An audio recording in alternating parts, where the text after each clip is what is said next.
mai ava ndina kuvati vakatema nyora nekuti handizivi kuti nyora chii. Ndakaona akachekeka because kana ndichiri kurimemba rimwe bhuku randaiona nemavhidhiyo andaimboona hanzi munhu akachekwa kudai zvinoitwa pachivanhu zvinodictator even mukati mebhonzo rake kuti akachekwa. Mwana izvezvi zvakanzi atorwa afukunuro anodictator izvezvi kuti apa pake pakachekwa nekuti zvinomhangara mubhonzo remunhu kuti apa pake pakaita se pakachekwa. Imimi ndaramira pamberi penyu nderarita Piri naMartha Moyo. Ndo vane nyaya yekuti Rita Piri anoti amai Moyo akagezesa mwana wangu zvisingade vakamupidza nemahewu. Ndikavarambidza asi havana kumira vakadzokorora futi vakamugeza. Ndikamurambidza ende mwana wacho ari kutaura nezvake zina uleti.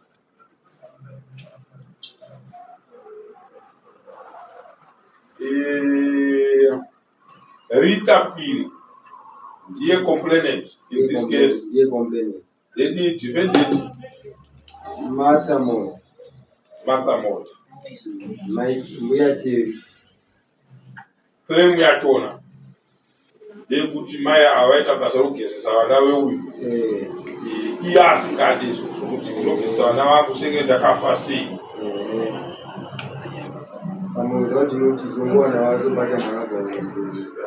Then toda kuenda kanchibvunza kamoa nyaya iyi makamboiita kai last time. Toda kuziva manje kuti complain yacho manje uyo azogezesa mwana wake asingadi. Handiti mwana uya abva afa. Complain yakuti ndiwe wakauraya mwana wangu here.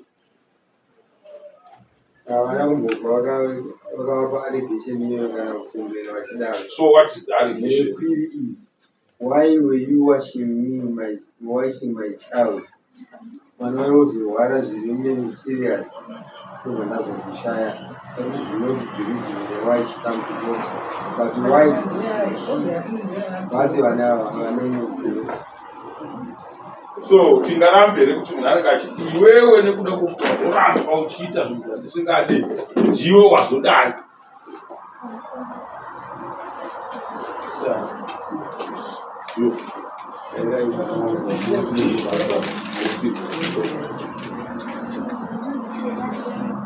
Ngatinzwisisanei taurira pasi iwe. Ngatinzwisisanei toda kutanga taziva complain ndare venyu tiite dare tichizoti kutaura nezvino. Akanga achiramba kuti mwana wake agezeswe mhovha. Handitika mai ava ndobva vadzokorora kuita the same thing. Vamboturwa kuti musaite basa rokugezesa mwana wangu ndobva vadzokorora kugezesa mwana iyeye aigezeswa iyeye vachimupidza. Handiti ndozvamukuzvataura ndobva mwana uya azofa. Saka complain yake munhu iri kuti kuramba kwataiita kugezeserwa mwana wangu nekufidhirwa mwana wangu naamai ava ndokwazouraya mwana wangu here, kana kuti ari kungocomplaina nyaya yekuti vakanga vachigezesere chii mwana wangu. Tonzwa kuti vakamugezesa here kangani.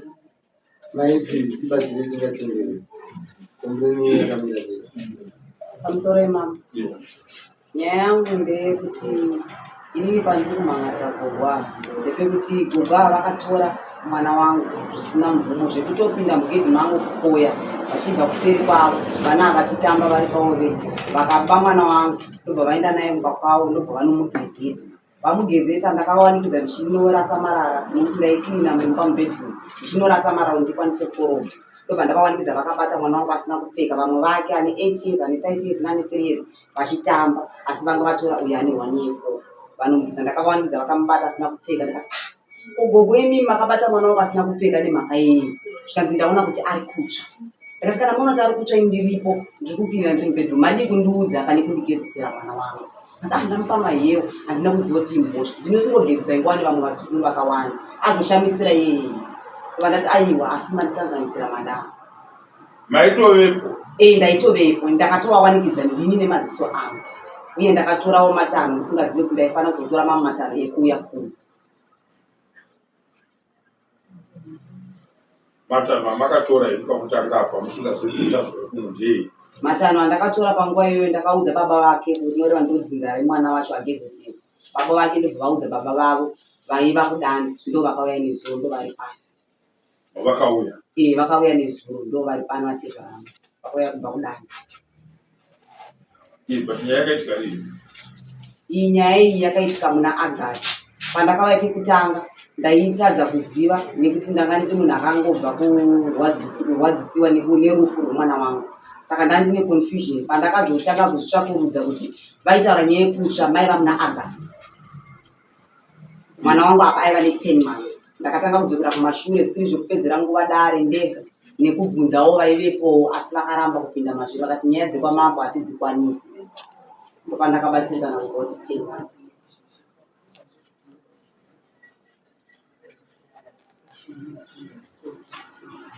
Yes. Isusu August ndopakaitika nyaya yacho. Ichokwadi. Ndobva matora danho rini. Pamakazofunga kuti no ndofana kuti ndiende kwamambo ino. Izvi zvaitika kaizvi mwana haana kutanga nekufa. Ichokwadi. Akazofa after how long mwana? Mwana uyu panguva yacho aiva ne10 months paakageswa kekutanga. Paakageswa kechipiri ndakaenda kuchipatara ndozvakaita ndizorangarirazve zuva racho randakamugesa kechipiri. Ndakaona iri November pandakaenda kuchipatara ndopavakamugesa kechipiri asi madhesi ndakatadza kumaziva. August. November. So it's September, October, November. Vamugesa muna August.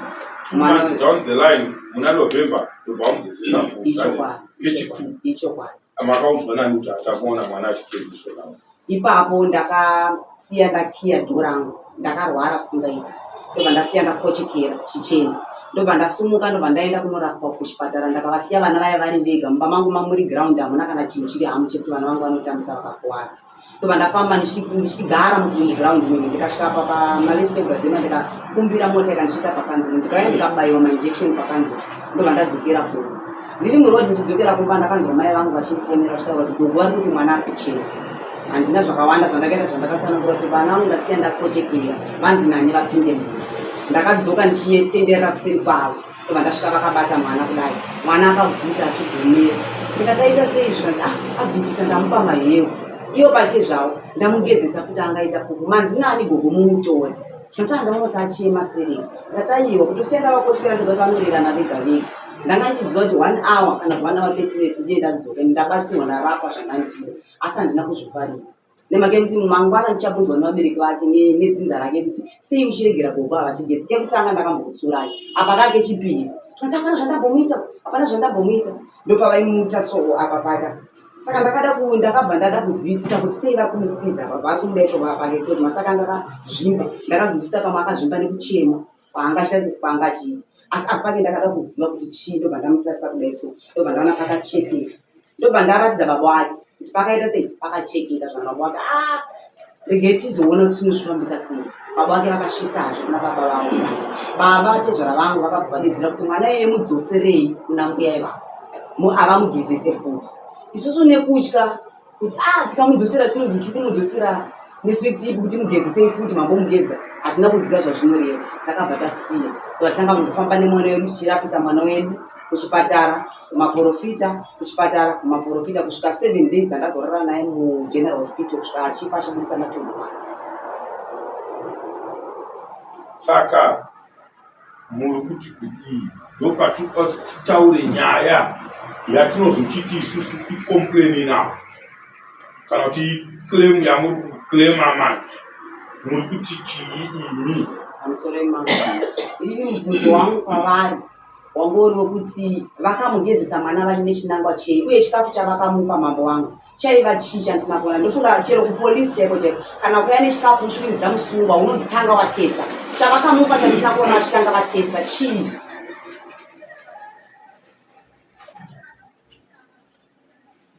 Gogo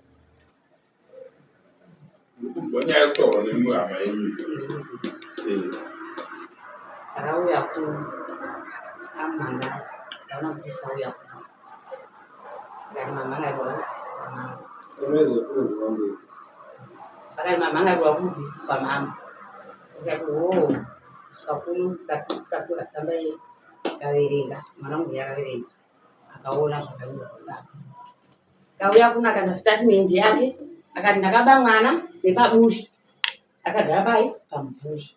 Ndikaenda ndikamugezesa zvakutaura izvozvo, ndikamugezesa ndikamupa chikafu asina kupfeka, akasangana neni nepaburi. Chepiri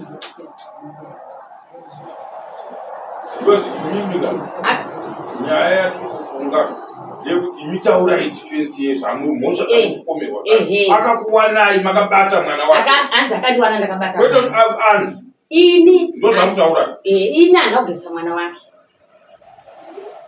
handina kugezesa mwana. Kana kepiri katika kuti ndakamuba neburi rake roro, mupando wangu wakavakiwa kare, kwake kune fenzi, kwangu kuno uswa. Buri rake ndakapinda naro ndichiba mwana wake, handina kuziva kuti nderipi, anatombozva kuti nderipi buri rake roro. Akapani kana inini kana huku chaipani mpanda ndakaona kare, iye kwake kune fenzi. Akati kepiri ndakaba futi mwana kepiri, ndikamutora ndikamugezesa asina kupfeka, ndikamupa chikafu. Ini chikafu chedu chikafu chake ndakamupa ndichirudzira, ndikamutema nyora, ndikamupuruzira pano pamusoro pano, ndichizviita amai vake vari mumba. Akandiwanikidza futi kepiri. Ini kupika kudai pamberi paMwari mama, handina kuba mwana wake neburi kana kupinda nekugedhi kwake, handina. Handina kutora mwana wake kumugezesa, mwana wake anga asingakambaire. Dai zvanga andipa mhosva izvi zviviri zvaaindisiyira, ndaiti hongu kwete ichi chidiki chakaenda nacho kubasa. Ini ndina isara nevana vake zviviri izvi. Kana auya umwe kuchikoro vanoenda kuchipumba, vaienda kumba. Auya kuchikoro anoenda kumba, chero ari kuchipatara mwana akasara neni. Ndinaitarisa vamwe vari kuenda kuchikoro, iyo achisara neni. Dai zviri zviviri izvi zviri uyu mucheche uyu mambo kutaura chikwadi pamberi paMwari, handina kana kumubata. Kana pandakamufonera pachepo pandakafona kuti mwana ari kuchema, mwana anigara achingozvichemera, aizvichemera. Handidi kuti ndiwanze mashoko, hatina kupopotedzana, hatina kana kutukana. Namai vake taivo katakadai mukomana mwenyu, handingambouta kuti mwana wokuba ndichida kumugezesa. Inini ndinongosvika kuti ndipe mwana ndinomugezesa, kwete kuti ndiita kuba ndipaburi ndichipatikidza. Handione zvichireva chinhu, ndichida kumugezesa ndongopinda ndipagedhi ndotora mwana ndogezesa, kwete ndozopinda nekuba nekumutema nyora. Kana mama angu dheze chaicho handizivi reza rakamira sei, kana unonzi mushonga chaicho mama angu handizivi. Pendure mwana wangu chanditoveza nebanga mba mangu hamuzivi chinonzi reza. Kufa kwakaita sekurateri nemari dzavo vakaenda navo, hamene kuti gore ripi anambodhira ndachinga reza ndingatoita simba rekutema mwana womunhu. Ipo pakundipomera mhosva iwe, hakutondipomera mhosva pamusoro imama. Ini handisida kutambisa nguva yedare, ndoda kutaura zviripo zvakanaka. imimi zvamakanga maona kuti munhu mwana uyu handichabvutsikana kuti chadya mwana wangu chii, makamuendesa here postmortem? Pamusoro emambo wangu ndakabvunza sekudaro, sezvo ndaichema asi ndakabvunza sekudaro kuna nesi vanga vakapfeka zvegirini. Ndobva ndabvunza kuti mafiro aita mwana wangu uyu hapane zvandisiri kunzwisisa. Zvikanzi pane zvakamboitika, kozi vakati aiswera nani. Ndobva ndavatsanangura kuti mwana uyu ndaiswera naye ndini, asi ane mazuva maviri aakabiwa akasiyana apo neapo. Ndobva ndavatsanangura kuti postmortem tinoita sei. Vakanditsanangura ndine murume wangu, vakati postmortem yepoison inowanika dokta wacho ari kuSouth Africa. Postmortem yepoison inodhura. Ndakafunga murume wangu kana mari yebhokisi rekuviga mwana ndanga ndisina. Ndobva ndanzi yatinoita pano inoitwa nadokta anobva kuHarare, asi haitarise kuti poison. Mwana anongodhedhewa apa, haitarise kuti mwana akadyei. Ndakabvunza nese watinovaziva nanhasi, kunyange tikaenda pavari nemurume wangu takavabvunza tiri pamwe chete nemurume wangu chida kuzari zvepostmortem. Nekutarisawo kuti mari yacho pakangotaura nyemari, ndakabva ndapera simba kuti even yebhokisi racho ngerekuti mwana tanga tisina. Takazitanga kutokumbira patakuwa $70 kuti tikwanise kuwana mari yebhokisi yemwana. Saka takasarudza kundoviga mwana pasina kuita postmortem.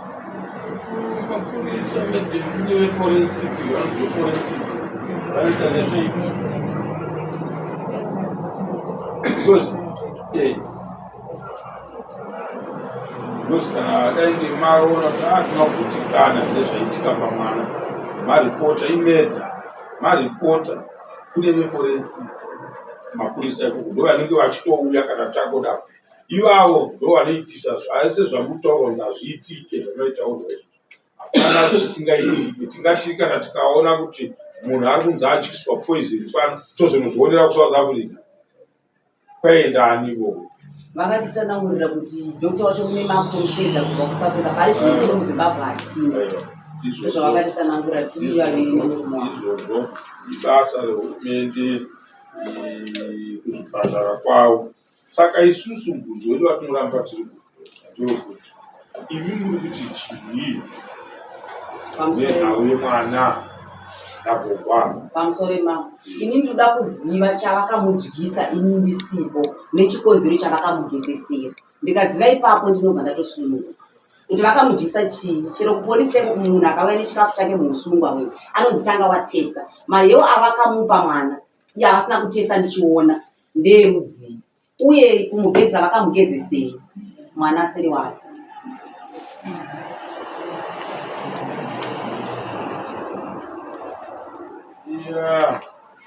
chimwe chinhu chatingade kuziva mawitness aripo here. Hamungati vana nhindi vakanga varipo asi vakuramba kuuya nekuti witness anosevhwa inonzi witness summon kana mamunyoresa zita. Mukanyoresa kuti uyu musikana akanga aripo pazvakaitika izvi zvakaitika achiona zvakadai, imimi mega mukamudeedza akaramba, isusu sedare tinomukumbira nomunyorera inonzi witness summon yekuti tikamusevha anenge atove musungwa wedare wekuti anofanira kuuya kudare. Ichokwadi ndinogona kutsanangura vakatowandisa asi zvinokonzerawo ruvengo kwavari nekuti vamwe vacho vanga vachitsanangura kuti tiri kumastate asina kumira zvakanaka. So nyaya manje kana ichiramba kubuda muchikandirana kuti uyu anoti aiona handina imi mchiti zvakadai pasina munhu chete anotipedzera ese witness kuti mai musarambika zvakaitika izvi zvakadai zvakadai zvakadai. Nyaya iyoyo inoraswa nedare. Handi ndiani akavaona vachigezesa mwana? Ndiani akavaona vachibika chikafu chavakapamana? Nemai vachiti ndeyemushombe here kana kuti ndeyekubika. Vakuru vana vanga vachitaura kuti munova maimbovasiyira pamusoro musi wavakasirwa mwana uya ne3 years ini ndaiva kuchipatara i7 days dzandakasirwa vakasirwa nababa mwana uyu aiva ne3 years kuchipatara. Vakasirwa 1 day vasati ndaipota ndichisara naye, vakasirwa 1 day ndobva vauya uku kuchipatara ndobva tatsanangurira tiri 2 ndobva vanotora mwana wenyu ndobva vamusiya kumwe sezvo panga pasina kumwe kwavanosiya. vakanga mavati imimi masiya kuti mwana ikokuya aiwa ndakavatsanangurira kuti imimi muri kunyatsoziva kuti vakadzoka baba ava nenhau yavo kuti vanga vatsiura futi mama avo vatora mainifomu emumwe mwana ne8 years vanowacha kumba kwavo zvisina mvumo yedu. Mwana wangu ane 8 years Uniform zveshiwa baba ndakawacha mvura yange yechinaya pasina amai vavo uniform handirambe uniform ndakawacha ndikati chiyo ndaunonanika kuti ndaunonanika mumba mvura iri kunaya vanga vari vega amaita kuchipatara uniform ndobvuma shuwa ndakadziwacha ndakati ndikubatsira vana ndasingazotichenda mhosva kwandiri. imi pamainowacha uniform yavo saka nevana vake magezesa aiwa vana handinambobvira ndagezesa kana 1 day chero chechidumure chacho chonyamutikadziitira dodo nhasingachigezese ko kana maimbowacha uniform ndakawacha 1 day mvura yechinaya vanga vari kuchipatara vanga vana baba mwana uyu. Baba vacho vakatosvika vachitovatsiura kuti gogo handizvidi ndobva vatorova kamwana kacho vanga vatoyanika mainifomu kumba kwavo vatowa mainifomu ndakawacha ndikauchitarwa pasi panjori pa totaura umwe neumwe panguva yake yanaitaura yakwa. Inini chandinoda kuti ndikutaurire zvakwanzadzi yangu unogona kuzvinetsa noupenyu. Mwari ndo vanoita kuti munhu kana arwadziswa nyama nemi kana nani kana zviripo izvozvo Mwari ndo vanozotendera rufu rwemunhu. Handiti nyangwe ndikakuvenga zvinenge munhu anorohwa nepfuti opunzikapo motomunzwa kuti akarohwa nepfuti uya but anopamba ma-ex combatants edu mazhinji vakaenda kuhondo vane mavara ekupfurwa vati tinavo, kune vakapfurwa vakanzi naMwari iwewe nekupfurwa kwawaita hazvichaita vakavigwa. Taifungidzira kuti dai zvaigona iye zvino wachiisa pfungwa dzako kuti aiwa mwana wangu akashaika. Handitika gogo vari kuramba kuti ndakagezesa mwana, aiwa havana kugezesa chii mwana. Toisiya yakadaro, chisi hachieri musi watareba. Ndozvinzwa zvandiri kutaura kuti mashoko andaakukupa ndehupenyu. Ukatora zvinhu zvese ukazviisa kuna Mwari kuti nhai Mwari, asi sei zvinhu zvakadai zvakaitika pandiri, sei inini, uzvibvunza paunenge uchiita. Ava gogo ava vasiye nyaya dzekubata-bata zvinhu zvevana vevana. Ndiri kukuudzai gogo ini, nokuti mukadzokera pasina akuudzai hapana kwatei tichienda. Siyai mwana womunhu agezeswe nemunhu zvisina mvumo yake. Otherwise mune vana vevana venyu vamuinavo vamusingagezese pamba penyu, mozonogezesa mwana wopa next door kana kunowachira mwana wopa next door. Hazvisiri zvona. Siyai kana maita ayo pachedu siyai. So handadziya ndikudzokorora mashoko angu, ndoda kukusiya wakatsamwa kana uchitsamwa, but iye zvino nyaya iyi yakadai haigone kuti tiipe mutombo zvokuti dai mamaitirawo zvakazodai, dai mamazvidii. Inyaya inoda kuti upihwe marayirwa. Vatezvara wati vari pano vari kupi timi baba, rina manyanga haripikirwe. Ndozvinotaura chivanhu. Muroyi haagone kunzi muroyi nemunhu asingagone kutestifaya nyaya dzeuroyi. Tadai tatsamusana kuti mirai tipuruvhe munhu, handiti, kana pasina izvozvo, handiti. Muchato chaiwo unorambwa. Kanzwa munhu uda kuchata medzimwe, ini ngachatoonei zvangu wakongana. Asi chinhu chakanakisa zvisingaiti, munhu anoramba, handiti. Asi ozopedzisira woti tangoti tingoedzawo muchato kwako watabva kuti uroyi. Ndiani angaufunge kuti ungati iwo ndingazi uri muroyiwe indobvuma? Hakuna zvakadaro. Saka ndaifungidzira nyaya yenyu nechikumbiro changu samambo kuti aiwa kati nyika ione titaure zvinhu izvi, shungu dzangu dzipere pameso bani pamambo, handiti. Havasi vana vadika, ana baba, handiti. Ndo basa revakweguri mumusha. Kana mangu handidhererwa kusvika ipapo nemunhu, handiti, ndikafunga kuti maybe pangangodaro paine zvaitika, handiti, handigone kuzvitaura ini tega nemuromo wangu, ndinopedzisira ndamukati nei nemhozva. Ini tirini tikufunga kuti ndachadzika, handiti. Saka nyaya yedu iri pamberi pedu, gogo varamba kuti handina kugezesa mwana wangu, mwana wako, handina kupa mwana wako chikafu. But uchiti ndakavaona vakabata mwana wako, ko mupita sei mwana wangu anga atipsa? Hando mhinduro dzacho chizvitora kuti aiwa ini ndaida kuti ndiende kuna mambo, handina kunanga ihoyi. Chandakaendera kuna mambo ndaingoda chete kuti mupindure pekuti maigezesere chii vana vangu, muchimupa chikafu vana vangu. Saka maramba aiwa hapana chakadii chakaipa. Mambo ndazvinzwa zvataurwa mashoko iwo havana kudii, moida kumba. Iri ndinoti dai kana maikagara makavakidzana makati umwami, iwe ndiwo chinhu chemwa chikudaro, suduruka mutariranewo Mwari ako makadai, kwete makadai. hakuna nhau yakadaro ingaitika. Isusu patinenge tiri masabhuku vatiri masabhuku ikoko, kana paita kunetsana kwakanyanya kudaro musha hauchipo. Asi tinotaura mashoko anotuma umwe kuti kana padai inini ndinofanira kuti zvinhu. Kana iwo gogo handingagari pamusha ndichiitwa souruvana, regai tidai vanhu vachitsvaga nzira dzekuzvigadzirisa kuti tigarisane zvakadini zvakanaka.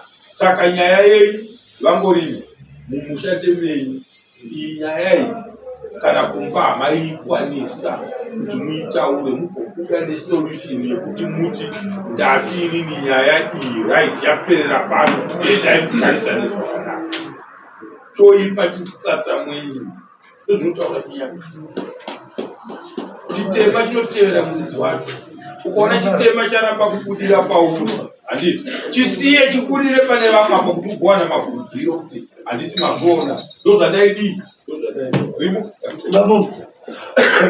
Tambire. Wakati. Muje. Evo maseta. Nalfara. Evo. Mazvinzwa. So inyaya yemi. Evo. Ndiri kukudzorera ikumba. Nditika. Yenyaya varamba nebhiwa chati. Aiwa varamba. Hamuna kupinda mudare nhasi chete. Mune mazuva kuchiuya mudare. Nenyaya ipi iyo. Handiti. Itai kumba. Kunogarisana zvakadii. Mumwe nemumwe munhu ndiye anoziva kuti tinogadzirisa sei nyaya kana yasvika. Handiti. Ndatenda.